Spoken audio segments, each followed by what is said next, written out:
Scary TikToks that will make you rethink your reality with JetskiChucK.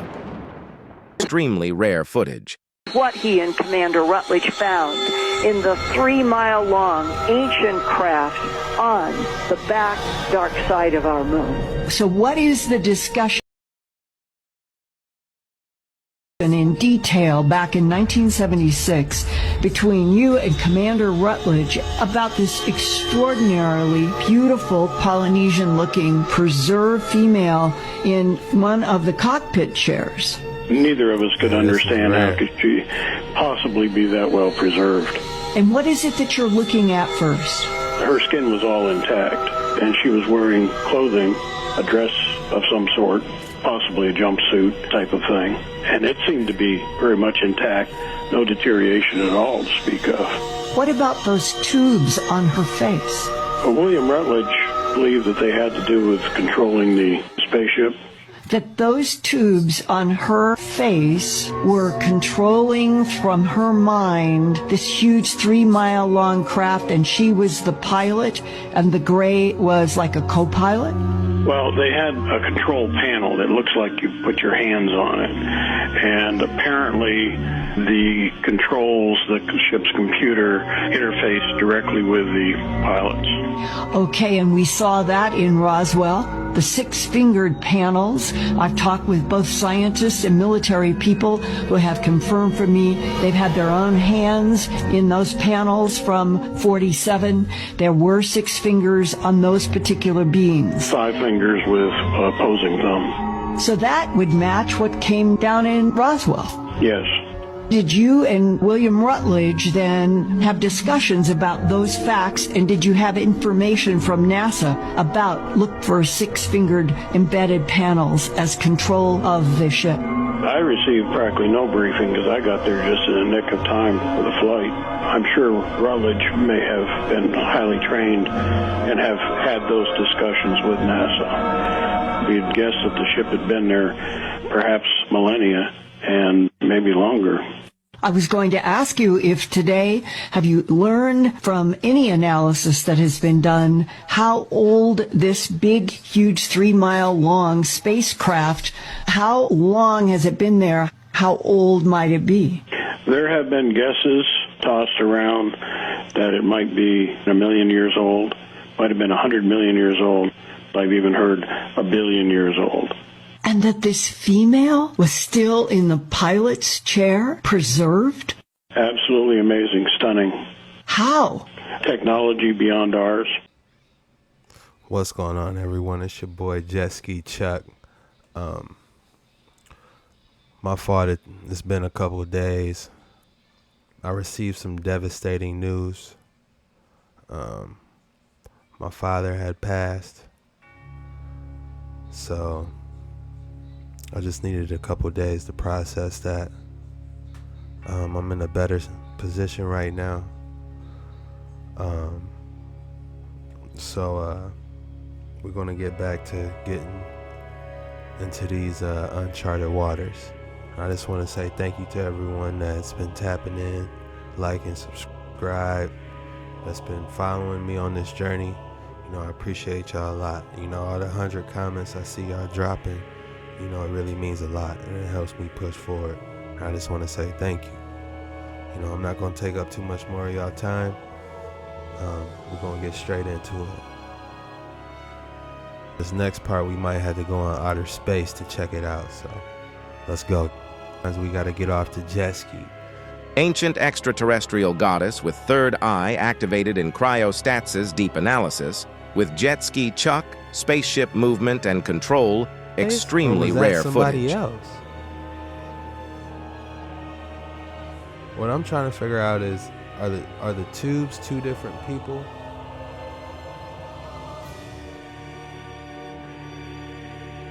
Because if you look, this is preserved. Where have we seen this type of preservation before?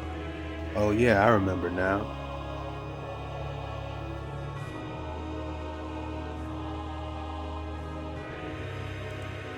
See, look. Is this the same one? They said this is how they found her, with tubes. And apparently this is how they was kind of controlling the ship. Spaceship movement tell and me. control, extremely rare footage.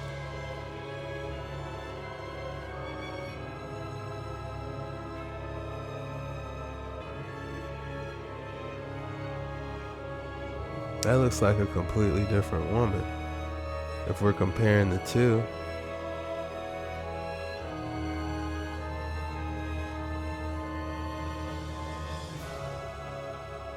The ship's computer interfaced directly with the pilots. Okay, and we saw that in Roswell.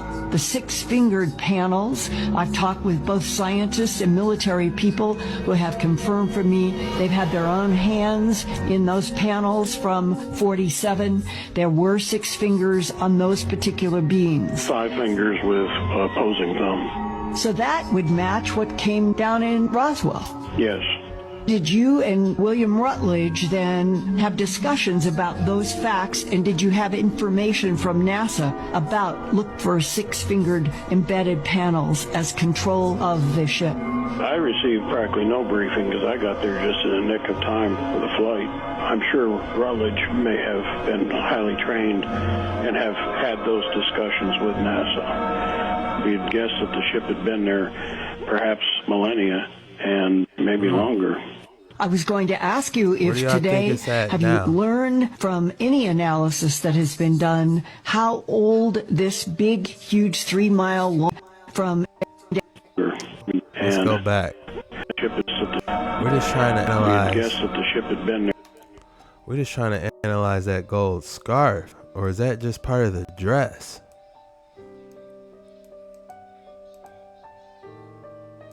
Y'all, what y'all think?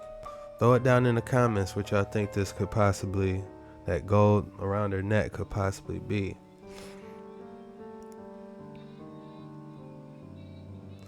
You know, it looks like this footage was a minute ago.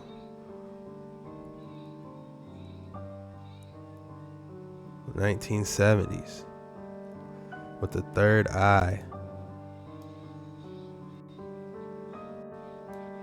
Doctor Strange, we've been on this.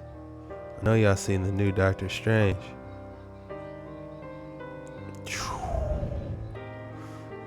Y'all thoughts in the comments below. We got an incredible community, smart minds.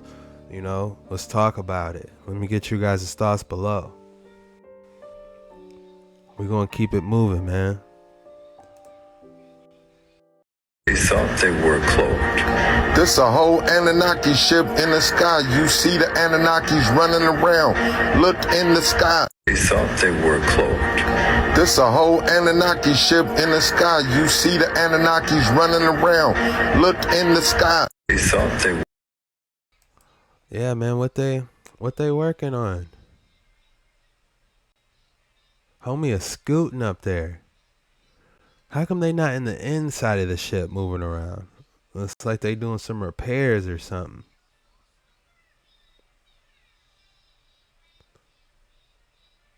Yeah, how many of them is it? Look, it's 1, 2, 3, 4, 5, 6, 7.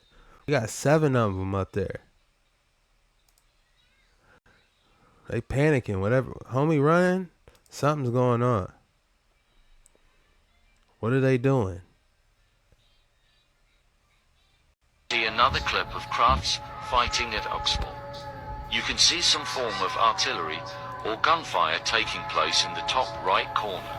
The most fascinating clip is this one from Machu Picchu, where there is a massive firefight. And something crashes at Stonehenge. Run that back. Yo, somebody's been lying to us. But there's nothing slick to a can of oil. See another clip of crafts fighting at Oxford. You can see some form of artillery or gunfire taking place in the top right corner. The most fascinating clip is this one from Machu Picchu, where there is a massive firefight. And something crashes at Stonehenge. What was that spilling all over the... Well, there's multiple ships.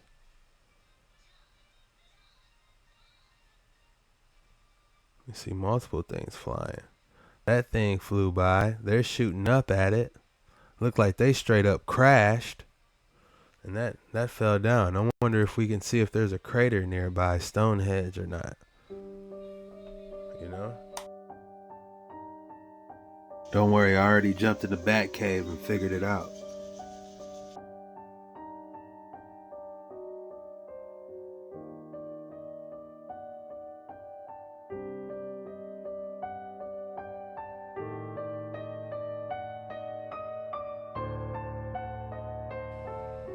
Was that a laptop? Cell phones?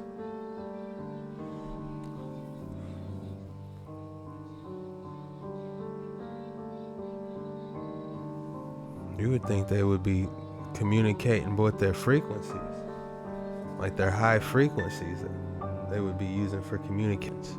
What they made, but we know that they were mixing and matching different genes from different animals. So the angels end up creating these abominations. We don't really know exactly what they made, but we know that they were mixing and matching different genes from different animals and creating these abominations. All DNA is now corrupted because of angels. Now, obviously, God was not happy. He proceeds to destroy everything in a worldwide flood. And whether you believe in the Bible or not, a cataclysmic flood did happen. That's a fact. The evidence is literally overwhelming. Now, I've got such a curious question. It says in the Dead Sea Scrolls that they took 200 animals from all species for crossbreeding or whatever. I mean, I would imagine that that would include fish too, right?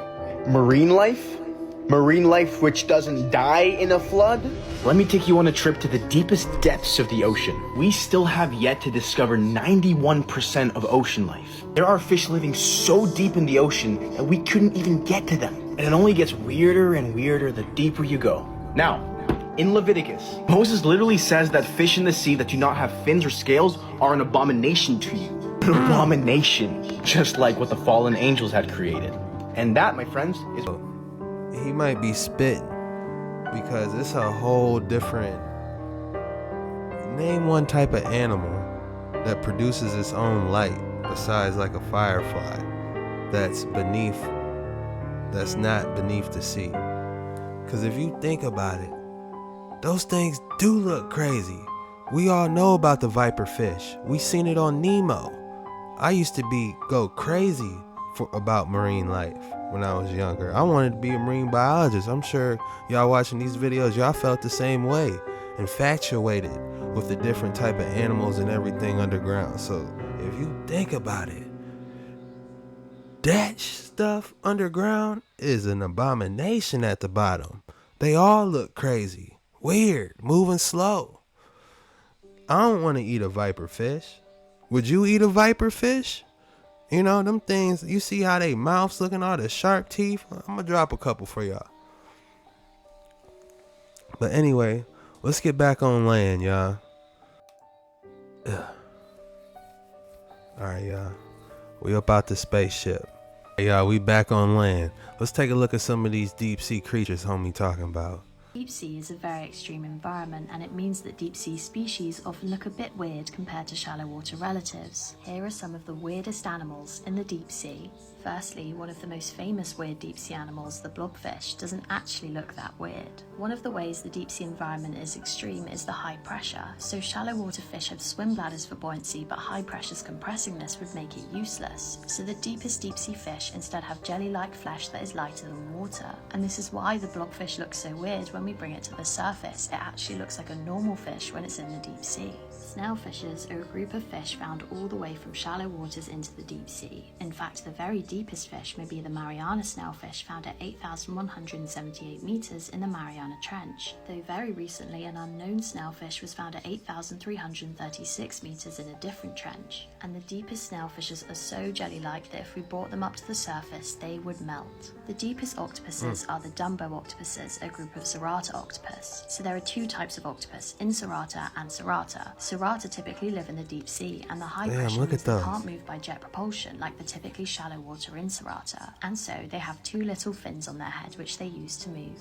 Another way the deep sea environment is extreme is the lack of sunlight. So many deep sea animals have evolved large eyes to absorb as much light as possible, like the vampire squid has the largest eyes of any animal proportional to its body size. This isn't actually a squid, it's the only species that is in between a squid and an octopus. Some deep sea fish with large eyes are the grenadine grenadiers, the hatchetfish, and the tube-eye fish. And the barrel eyes are a family of deep-sea fish that, as well as having large tube Look at his have a eyes, transparent dome-shaped head that helps them to absorb even more light. The lack of light is also why so many deep-sea I know y'all hate it when I rewind it. Let me go back. Barrel eyes are a family of deep-sea fish that, as well as having large tube eyes, have a transparent dome-shaped head that helps them to absorb even more. Damn, I'm trying to get a close-up, but that damn play button in the way. The barrel eye fish. Alright, I'm gonna throw it up on a video for y'all so y'all can get a close-up and see what this dude look like. It is crazy. It's like his whole head is see-through, clear. I never seen a fish that look. Oh, there it go. Look at that. It's some alien, like he got 2 brains in there. Damn, y'all. That is interesting. Eyes are a family of deep-sea fish that, as well as having large tube eyes, have a transparent dome-shaped head that helps them to absorb even more light. The lack of light is also why so many deep-sea creatures are transparent. They don't need pigment to protect them from UV damage, and so you get a see-through like octopus, glass squids, and sea angels. I'm sorry, y'all. Let's see it. So is the lack that helps them to absorb. It looked like he ate a fish. The lack of light is also why so many deep-sea creatures are transparent. They don't need pigment to protect them from UV damage, and so you get animals like the glass octopus, glass squids, and sea angels. Since the lack of sunlight in the deep sea means photosynthesis doesn't occur, another way the deep sea environment is Them angels said, man, listen, we wanna see through octopus. They said, how cool would it be for y'all to see a see-through octopus? Is this the abomination homie was talking about or not? Creatures are transparent. They don't need pigment to protect them from UV damage, and so you get animals like the glass octopus, glass squids, and sea angels. Since the lack of sunlight in the deep sea means photosynthesis doesn't occur, another way the deep sea environment is extreme is the lack of food. Many deep-sea animals rely on eating dead plants, animals, and animal waste that falls from shallower waters. The vampire squid has 2 long filaments that are covered in mucus to collect any tiny food particles that may float past. And the big fin squid may use its long tentacles that are 20 times the length of its body to feed in a similar way. Though you don't get photosynthesis in the deep sea, at hydrothermal vents you can find giant 2-meter worms with no mouth or digestive tract who have a sac of symbiotic bacteria that carry out chemosynthesis for them. Another strategy is to be able to eat bigger prey so that you can eat whatever prey you come across. The gulper eel can inflate its mouth like a balloon to be able to swallow prey much bigger than itself. The black swallower also uses this strategy. Its balloon-like stomach means it can swallow prey up to 4 times bigger than itself. But just because you can doesn't always mean you should. If they That's swallow homie prey off that's Luca. too big, then decomposition sets in before they finish digesting it, and this releases gases that force them all the way up to the surface. In fact, this is how most specimens were collected.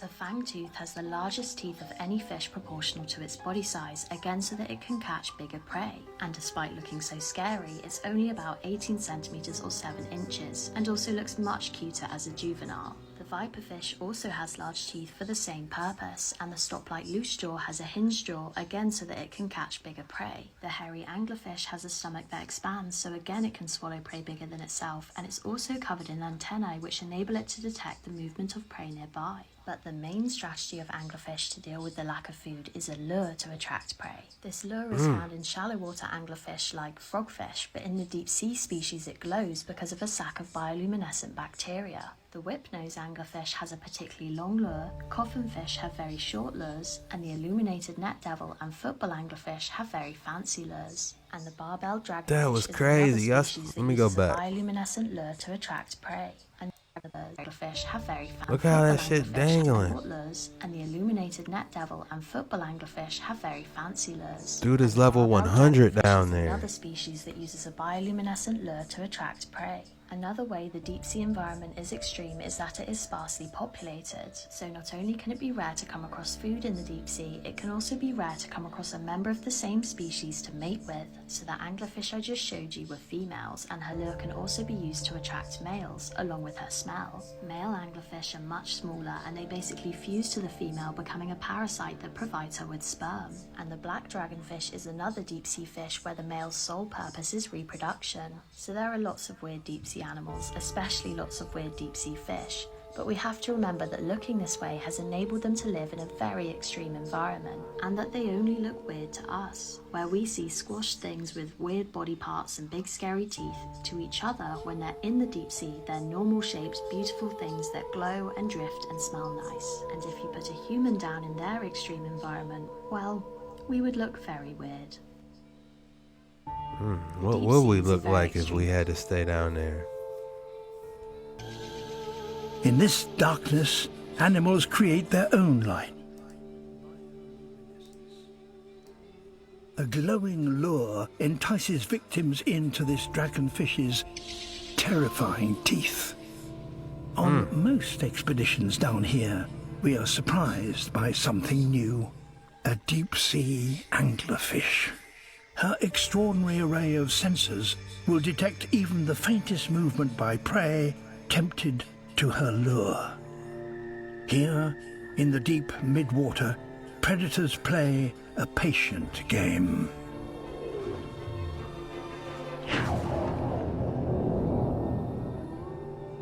Eventually, we reach the bottom, nearly 1,000 meters down. The deep-sea plains cover more than half the Earth's surface, and yet we know more about the surface of the moon. Chimera, an ancient relative of the shark, up to 2 meters long. Why would they name it Few Chimera? species of this size can make a living on the barren seafloor. Moving slowly to conserve energy, they use special electrical sensors around their mouths to search for scarce prey buried in the sediment. What is that? What is it doing? This was filmed at 4,000 feet deep. What is that? That is crazy. What is it doing? This was filmed at 4,000 feet deep. What is that? It's doing What its is best, it doing? whatever it's doing.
Curge's cup. It is an ancient wonder from the Roman Empire. When light hits it from the front, the glass glows green. When lit from the back, it glows red. This glass was made with silver and gold particles 50 nanometers in diameter. That is less than 1,000th the size of salt. This cup is so advanced that it changes colors when different liquids are poured into it. It also changes with different temperatures. It was given to the British Museum in the 1950s by the Rothschilds. I wonder what else they got. Like and follow from Rothschilds. If the Rothschilds gave them that, then you already know that's about to be crazy. I wonder what else they got, like homie said, man. I bet they got some extravagant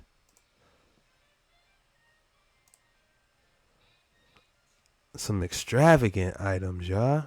R-O watered down ancient phones, Wi-Fi technology. This is all old, watered down ancient technology. Let's get into it. This was an old ass prehistoric phone that the archaeologists found. They estimate this phone to be 800 years old. This is claims from an Alright, y'all, let's dive in a little deeper into this ancient tech. Phones, Wi-Fi technology. This is all old, watered down ancient technology. Let's get into it. This was an old ass prehistoric phone that the archaeologists found. They estimate this phone to be 800 years old. This is claims from an archaeologist that they have dug up this old ass 800-year-old phone. Then they try to throw you off by saying stuff like, this proves that time travel is real. But if we actually look at the language on the phone, this is ancient Babylonian and Sumerian text that's on this phone, which means this phone is ancient and been around since the pharaohs. Oh yeah, not to mention, they got depictions of Cleopatra holding the phone. They also have hieroglyphs of spaceships, and we all know what this is right here, helicopters. We really haven't evolved or have higher technology than the ancients. All of this shit is old, watered down technology. Please understand that. Of all the things scientists have dug up from the ancient world, this is the one I wish I could make everyone aware of. If I had children, it's the one that I would take them to go see in person. Talk to us. This is the unfinished obelisk in Aswan, Egypt, and you can see the people on it. It's about 140 feet tall. It hasn't fallen on its side. It wasn't buried. It was unfinished, and this is how they used to make them. They would find a good patch of solid bedrock of granite and chisel that thing out by hand. In order to free it from the rock, they would then have to cut holes into the bottom part, and they would slip wedges of wood under there and then soak them in water, and the expansion of the water would crack it free, and then they would have to lift this 2 million pound hunk of rock up and move it to its base, which they've also found a short distance away. As for why I would show this to my children or to anyone interested in the past, is this right here. At some point after months or probably years of working the site, and you can still see the marks from the workers' hand tools, they found a crack in it and had to abandon it. For any great works from a person, from a company, from a civilization, the part that you don't get to see and that you should see is all of this, all of the abandoned attempts, all of the wasted labor, all of the dashed hopes, all of the hours and hours in the hot sun, at the end of which you just had to turn around and walk away. 3,500 years later, it's still there. After all this time, I found one. Ladies and gentlemen, a sulfur ball in the ruins of the city.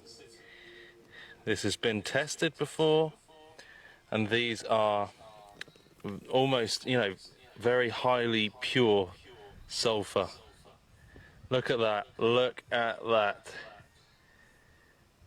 A perfect sulfur ball, just like the Bible says that fire and sulfur destroyed this place. Wow. I'm so glad I found one. Okay, with this piece of sulfur that I managed to find, I'm now going to burn it and see what happens. Here we go. That's sulfur, y'all. See how it's turning yellow? I bet you it stank like rotten eggs.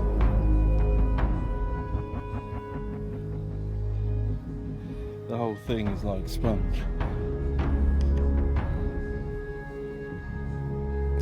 That is not a normal shape. That doesn't look natural at all. Don't look back. Run and don't look back. Seems to be a man-made shape.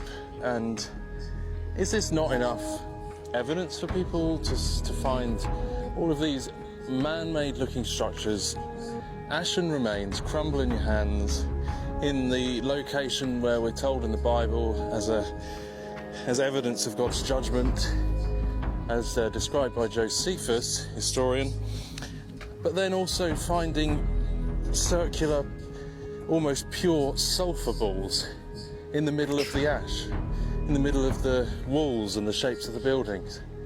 Is this not enough evidence for us to see that A, the Bible is true, and B, God is a just God and we need a Saviour?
Hey man, y'all tell me what y'all think about that elephant in the comments below. Tell me your thoughts. Is that a petrified giant elephant? Did they just carve him up back in the day? Or what? Y'all tell me. Let's keep it rolling.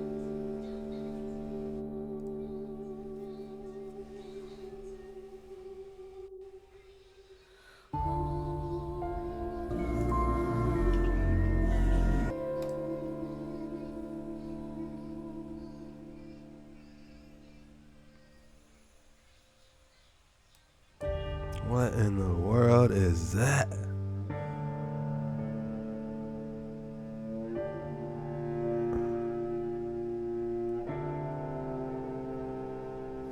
What?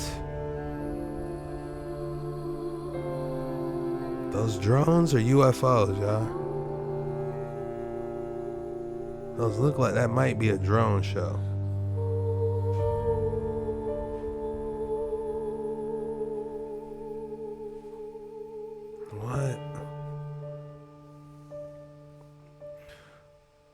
It looked like a snake that ate a lizard, honestly.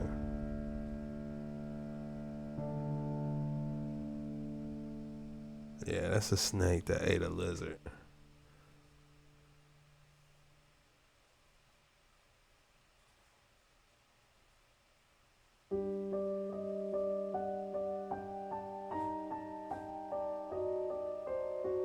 What type of bug is that?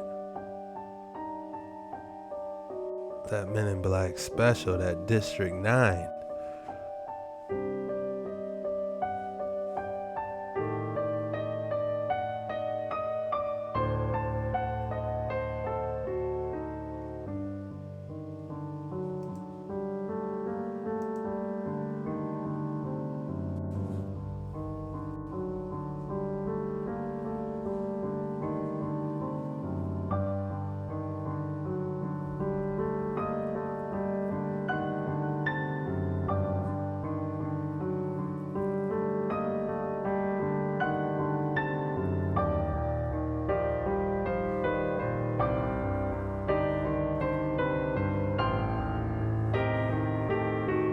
I just want to say thank you if you made it to the end.